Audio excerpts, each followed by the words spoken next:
The cooling process all starts here at the bottom of the telescope with a device called a pulse tube. Inside these tubes are two pistons which move back and forth to compress the helium into the pulse tube.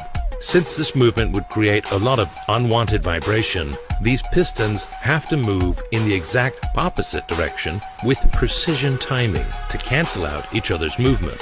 These pistons move very quickly, just like a speaker, to create a low-frequency sound wave with a frequency of 30 Hertz. This sound wave travels down the tube and gets compressed once it reaches the end, creating an area of higher pressure.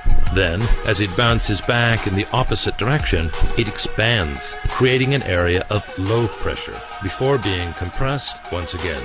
If the next wave is sent out exactly as the previous one returns, it means the frequency perfectly matches that of the tube. This creates a standing wave, where the areas of high and low pressure remain in the same place. By tripling the frequency, it causes the waves to combine and create a stationary wave with multiple areas of high and low pressure. Since temperature and pressure are related, this also leads to areas of high and low temperature. This alone wouldn't change the overall temperature because the hot and cold parts simply cancel each other out. But if there was a way to extract the hot parts, then the temperature would start to drop. And so 3 heat exchangers made of thin metal sheets are placed at the points where the hot and cold gas meet.